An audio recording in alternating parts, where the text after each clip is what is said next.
Hi friends, welcome to my channel. ಇವತ್ತು ನಾನು ನಿಮ್ಮೊಂದಿಗೆ ಶೇರ್ ಮಾಡಿಕೊಳ್ಳುವ ರೆಸಿಪಿ ಏನೆಂದರೆ, ನಾವು ನಮ್ಮ ಮನೆಯಲ್ಲಿ ತುಂಬ ಸುಲಭವಾಗಿ ಮತ್ತು ಕ್ರಿಸ್ಪಿಯಾಗಿ ಬರುವಂಥ ಚಿಕನ್ ಕಬಾಬನ್ನು ಯಾವ ಥರ ಮಾಡಿಕೊಳ್ತೇವೆ ಅಂತ ನಿಮ್ಮೊಟ್ಟಿಗೆ ಶೇರ್ ಮಾಡ್ಕೊತಾ ಇದ್ದೀನಿ. ಬನ್ನಿ ಫ್ರೆಂಡ್ಸ್, ಅದಕ್ಕೆ ಬೇಕಾದ ಪದಾರ್ಥಗಳು ಯಾವಂತ ನೋಡೋಣ ಬನ್ನಿ. ಮೊದಲು ಒಂದು ಬಾಯ್ಲಿಗೆ ಅರ್ಧ kg ಚಿಕನ್ ತೊಗೊಂಡಿನಿ. ಅದನ್ನು ಚೆನ್ನಾಗಿ ವಾಶ್ ಮಾಡಿ ಇಟ್ಕೊಂಡೀನಿ ಫ್ರೆಂಡ್ಸ್. ಇವಾಗ ಅದಕ್ಕೆ ಶುಂಠಿ ಬೆಳ್ಳುಳ್ಳಿ ಪೇಸ್ಟ್ ನೀವು ಮನೆಯಾಗಾದರೂ ರೆಡಿ ಮಾಡಿ ಹಾಕ್ಕೋಬೋದು. ಗರಂ ಮಸಾಲ, ಅರ್ಧ kg ಚಿಕನ್ಗೆ 1 ಕಬಾಬ್ ಪೌಡ್ರು ಫ್ರೆಂಡ್ಸ್. 1 kg ಚಿಕನ್ಗೆ 2 ಕಬಾಬ್ ಪೌಡ್ರು ಆ್ಯಡ್ ಮಾಡಬೇಕು. ಅರ್ಧ ಹೋಳು ನಿಂಬೆಹಣ್ಣು ಆ್ಯಡ್ ಮಾಡಬೇಕು. ನಿಂಬೆಹಣ್ಣಿನ ರಸ ಹಾಕ್ಕೋಬೇಕು.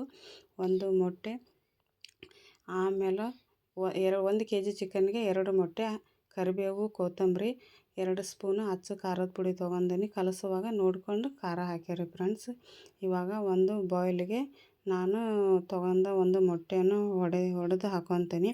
ಇವಾಗ ಇಂಪಾರ್ಟೆಂಟ್ ವಿಷಯ ಏನಂದರೆ, ಈ ಮೊಟ್ಟೆಯನ್ನು ಚೆನ್ನಾಗಿ ಮಿಕ್ಸ್ ಮಾಡಬೇಕು ಫ್ರೆಂಡ್ಸ್. ಇದನ್ನು ಚೆನ್ನಾಗಿ ಮಿಕ್ಸ್ ಆದಮೇಲೆ ಇದಕ್ಕೆ ಶುಂಠಿ ಬೆಳ್ಳುಳ್ಳಿ ಪೇಸ್ಟು, ಕಬಾಬ್ ಪೌಡ್ರು ಮತ್ತು ಅಚ್ಚ ಖಾರದ ಪುಡಿ ಅಷ್ಟು ಒಂದೇ ಸರಿ ಮಿಕ್ಸ್ ಮಾಡಿದರೂ ಬರುತ್ತೆ ಫ್ರೆಂಡ್ಸ್.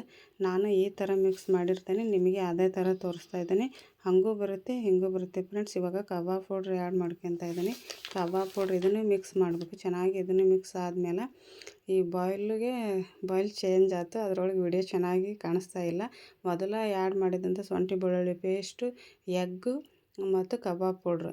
ಇವಾಗ ಇದಕ್ಕೆ ಅಚ್ಚ ಖಾರದ ಪುಡಿ 1 ಸ್ಪೂನು, ಗರಂ ಮಸಾಲ ಅರ್ಧ ಸ್ಪೂನು ಮತ್ತು ಇದಕ್ಕೆ ಕರಿಬೇವು ಹಾಕ್ತಾ ಇದ್ದೀನಿ ಫ್ರೆಂಡ್ಸ್. ಆಮೇಲೆ ಕೊತ್ತಂಬರಿ. ಇವಾಗ ಇದನ್ನು ಚೆನ್ನಾಗಿ ಪೇಸ್ಟ್ ಥರ ರೆಡಿ ಮಾಡ್ಕೋಬೇಕು ಫ್ರೆಂಡ್. ಇವಾಗ ಅರ್ಧ ಹೋಳು ನಿಂಬೆಹಣ್ಣಿನ ರಸ ಹಾಕಿದ ಮೇಲೆ ಎಲ್ಲ ಚೆನ್ನಾಗಿ ಈ ಥರ ಪೇಸ್ಟ್ ರೆಡಿ ಆದಮೇಲೆ ಇವಾಗ ನಾವು ಇದಕ್ಕೆ ಚಿಕನನ್ನು ಸೇರಿಸ್ಬೇಕು ಫ್ರೆಂಡ್ಸ್. ಇವಾಗ ನಾವು ಚಿಕನ್ ಸೇರಿಸ್ತಾ ಇದ್ದೇವಲ್ಲ, ಇದಕ್ಕೆ ಯಾವುದೇ ಥರ ಉಪ್ಪು ಆ್ಯಡ್ ಮಾಡಿಲ್ಲ ಫ್ರೆಂಡ್ಸ್. ಉಪ್ಪು ಆಲ್ರೆಡಿ ಶುಂಠಿ ಬೆಳ್ಳುಳ್ಳಿ ಪೇಸ್ಟು ಕಬಾಬ್ ಪೌಡ್ರದಾಗ ಇರ್ತೈತಲ್ಲ ಫ್ರೆಂಡ್ಸ್, ಹಾಗಾಗಿ ಆ್ಯಡ್ ಮಾಡಿಲ್ಲ. ಇದನ್ನು ಯಾವುದೇ ಕಾರಣಕ್ಕೂ ಸ್ಪೂನಲ್ಲಿ ಆ್ಯಡ್ ಮಾಡಬಾರ್ದು ಫ್ರೆಂಡ್ಸ್. ಕೈಯಲ್ಲಿ ಕಲಸಬೇಕು. ಕೈಯಲ್ಲಿ ಕಲಿಸಿದರೆ ಈ ಫ್ರೆಂಡ್ಸ್ ಹೀಗೆ ಮಾಡುವುದರಿಂದ ಚೆನ್ನಾಗಿ ಹಿಡಿಯುತ್ತೆ ಫ್ರೆಂಡ್ಸ್. ಕ್ರಿಸ್ಪಿಯಾಗಿ ಚಿಕನ್ ಬರುತ್ತೆ. ಹಾಗಾಗಿ ಕೈಯಲ್ಲಿ ಚಿಕನ್ ಪೇಸ್ಟ್ ಆ್ಯಡ್ ಮಾಡಬೇಕು. ಇವಾಗ ಇದನ್ನು ಫ್ರಿಜ್ಜಲ್ಲಾದರೆ ಅರ್ಧ ತಾಸು ಬಿಡಿ, ಇಲ್ಲ ಅಂದರೆ 1 ತಾಸು ಇಡಿ. ಆಮೇಲೆ ಇದನ್ನು ಒಂದು ಬೌಲಿಗೆ ಎಣ್ಣೆ ತೊಗೊಂಡೆ ಫ್ರೆಂಡ್ಸ್. ಎಣ್ಣೆ ಆದಮೇಲೆ ಒಂದೊಂದು ಪೀಸ್ ಈ ಥರ ಎಣ್ಣೆ ಒಳಗೆ ಚಿಕನ್ ಬಿಡ್ತಾ ಇರಬೇಕು. ಒಂದೇ ಸರಿ ಚಿಕನ್ ಎಣ್ಣೆ ಒಳಗೆ ಆ್ಯಡ್ ಮಾಡಬಾರ್ದು. ಆ ಥರ ಆ್ಯಡ್ ಮಾಡಿದರೆ ಅಷ್ಟು ಕ್ರಿಸ್ಪಿಯಾಗಿ ಬರೋಲ್ಲ.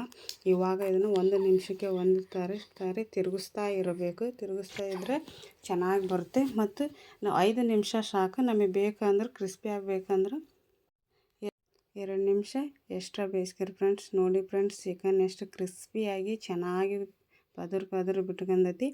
ನೀವು ಬೇಕಾದ್ರೆ ಟ್ರೈ ಮಾಡಿರಿ ನಿಮ್ಮ ಮನೆ ಒಳಗೆ. ಇಷ್ಟ ಆತಂದ್ರೆ ನನಗೆ ಲೈಕ್ ಮಾಡಿ, ಸಬ್ಸ್ಕ್ರೈಬ್ ಮಾಡಿರಿ, ಬೆಲ್ ಐಕಾನ್ ಮೇಲೆ ಕ್ಲಿಕ್ ಮಾಡಿರಿ ಫ್ರೆಂಡ್ಸ್.